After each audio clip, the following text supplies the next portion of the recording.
beautiful conversation with Stephen Simon. We had an even more beautiful conversation when I turned off the recording. I wanted to address a couple of things with him, chat to him about a few things.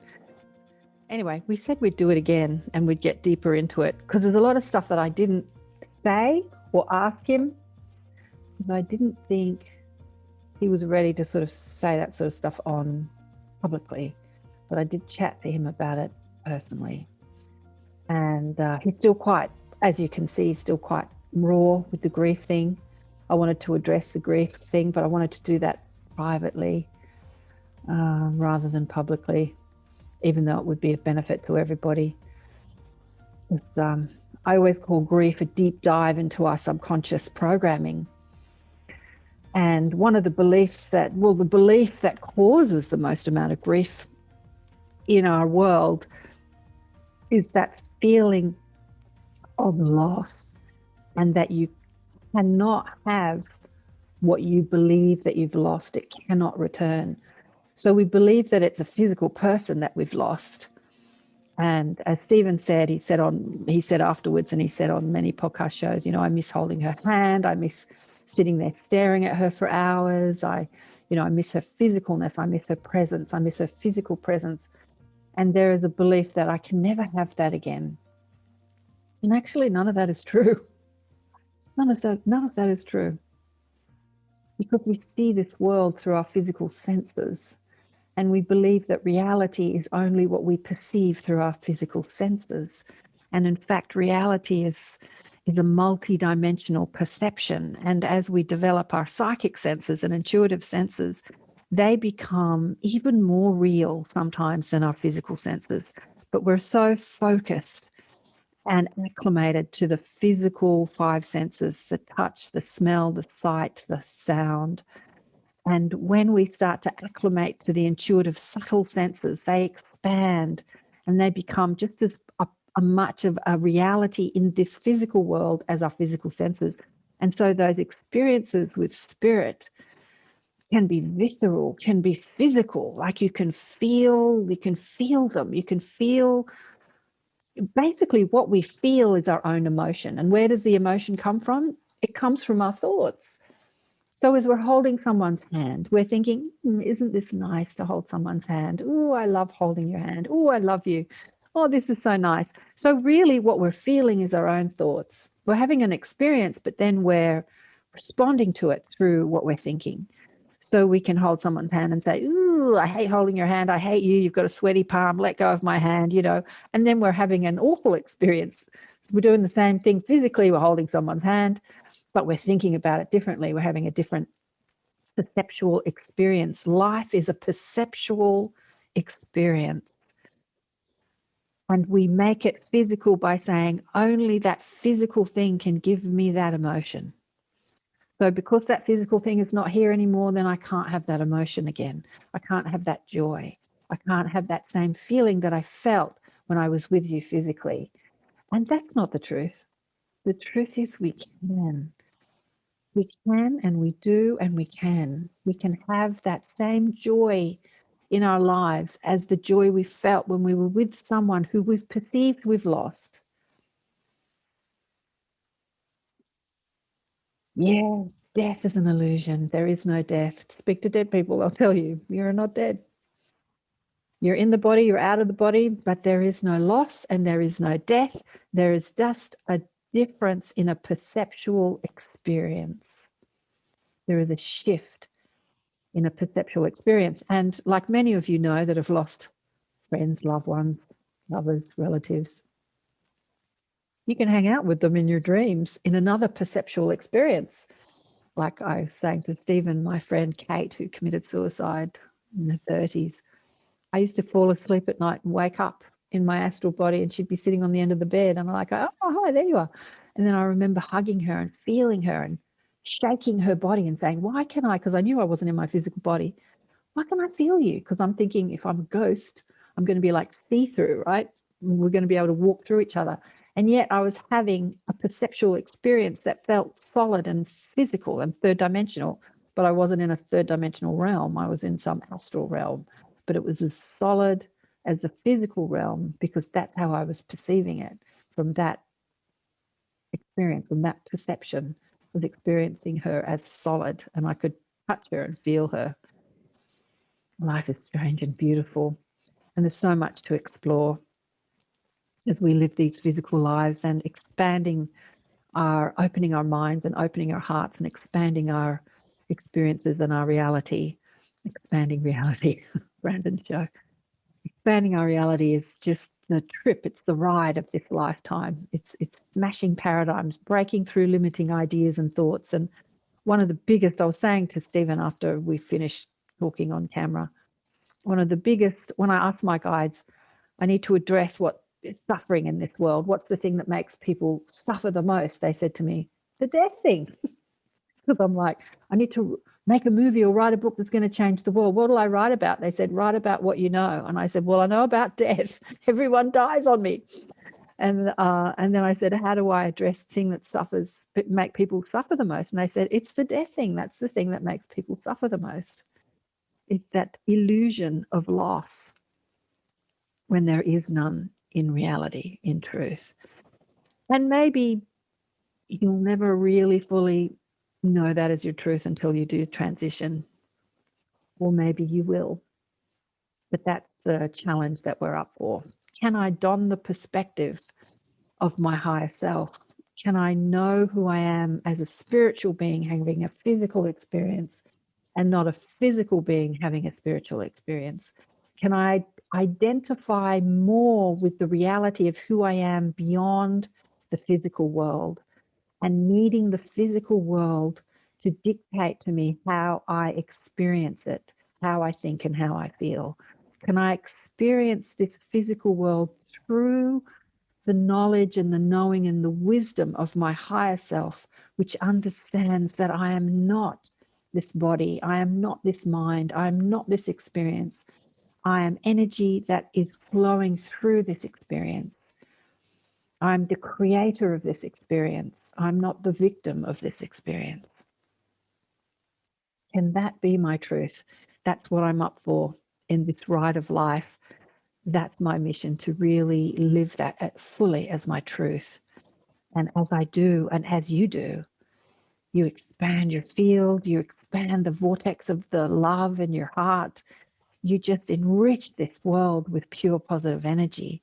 And from that perspective, from that vibratory experience, from that stance, you have the power of influence, like the gurus do, like the Buddha and the Christ and all the great masters.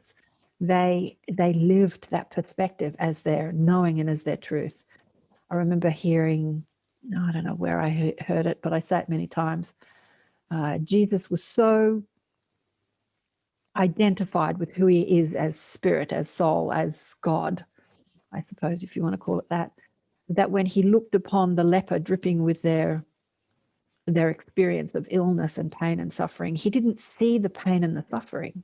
He only saw the soul, the spark of divinity, the light within the body that had elected to experience that experience of pain and suffering. And he was so focused on the truth of the identity of the light within the body and not the physical experience of the body, that power of influence created miraculous healing as people gazed upon him, and him knowing who they really are, not their body and their pain, but the light that is creating that. They too remembered. And in that remembrance, the physical suffering just melted. It couldn't exist within that light. That's what we're up for, right? That's what we're here to do. We're here to remember the light, the truth of who we are. And grief, like Stephen says, it's not to be ignored or pushed away. It is guidance. It's a deep dive into the subconscious programming, the limiting ideas that we believe are based in the identity of who we think we are. And as grief arises, we can question it and say, what am I believing to be true in this moment that is causing so much pain? I'm believing in this loss. And then as we say, okay, is this the truth? Have I really lost this person? And Stephen's message is no. The whole book is about the fact that Lauren's still there with him. And she says so beautifully, don't tell people you've lost me. I'm right here. I'm not lost. I'm not lost. I'm not lost. We're together. We're not lost to each other. We never will be. It's impossible. And if you grieve, it's because you're believing a lie. You're believing in the lost story. And the lost story is bogus, basically. Anyway, grief is a strange and beautiful thing. And it's an important part of an awakening, really a spiritual awakening to your own programmed beliefs.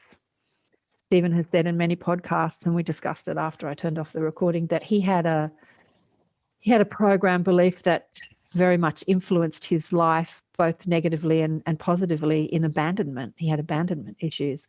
And so the so-called loss of his beloved has sort of brought that abandonment up to the surface to once again be worked with and looked at. And is it true? Am I really abandoned? I mean, if we are an extension of the source, if we are, that same energy, that pure positive energy, can we ever really be abandoned? People can leave our life. Mothers and fathers can disappear and abandon us, and husbands and wives and lovers and friends. But can we ever really be abandoned if we are fully connected to the source of who we are? No, it's impossible. Abandonment is a bogus story too. And yet we believe it as our truth, and then we suffer over the illusion. So grief is a way of smashing the illusion. It's a way of identifying, of bringing to awareness, to conscious awareness of what we're believing to be true. And then in that awareness, we can question it and we can transmute it and dissolve it. Let it go. Yeah. Let it go. Not the truth of who you are. You are love. Remember to feel it. You are love. Oh, that was beautiful. I loved talking to Stephen. He's amazing. He's wonderful. Love him. All right, I'm not going to say too much more. I often yak about what's coming up on the Inner Sanctum. Oh, Preston Dennett is coming. I told you I was getting galactic. So the conversation I had today was not galactic. I was actually going to ask him if Lauren has been chatting with some extraterrestrials on the other side, but I forgot to get that question in. Anyway, there was lots of questions I didn't get in, but we'll talk again, Stephen and I, I'm sure. But Preston Dennett, check out his YouTube channel. He's a UFO experiencer, ET researcher, but he's also an experiencer, and he's got his amazing stories of his own. I had him on the show, I can't remember, maybe a year ago, last year at some stage, and he's going to come in as our guest teacher, and we're going to talk about telepathy and communication with spirit and communication with extraterrestrials and other forms of points of consciousness in the universe and how they're helping this world. And yeah, I don't know what we're going to talk about, lots of things. So if you want to join us, sign up at karenswain.com/inner sanctum to join our weekly discussions. Yeah, love Preston. Anyway, and I'm on every week talking, teaching about deliberate creation, of helping you uncover, become aware of your limiting ideas, perspective, conditioned programming, and letting go of it, unraveling it, uncovering it and unraveling it, and being more connected to the source of who you really are, that pure positive energy, that bliss, that love. Spreading the love, spreading the love. Love you big time, and remember to buy the book Awakened by Death. It explodes. It explodes a lot of the ideas around what is happening in the afterlife and grief and all that sort of stuff. It's a great book, and one of our authors has actually transitioned herself. She transitioned a couple of months ago. Yvonne Ballard, Naya, Naya. So she's the last story in the book, and her NDE experience was so extensive. She didn't actually go into it. I think she went into it more on my show and more on her own YouTube channel than she did when she wrote about it. I wanted her to write about her NDE experience for the book, but what she ended up writing about was just giving a whole lot of advice about diet and this. And I'm reading the chapter thinking, this is not what I asked for. But anyway, she felt very much to teach, because as she came back from her NDE, her near-death experience, where she was out exploring the cosmos, she had these downloads of knowledge that was just coming through thick and fast, just teaching humanity about all sorts of things. And I think that in her chapter, she felt very much that she wanted to relay some of the information that was flowing through her, which she did. I haven't read it for a while, but it's a fascinating chapter. So yeah, check out the book if you're interested. Awakened by Death. Love you big time. Thanks again for listening and watching and sharing the shows and subscribing and all that good stuff. Bye for now.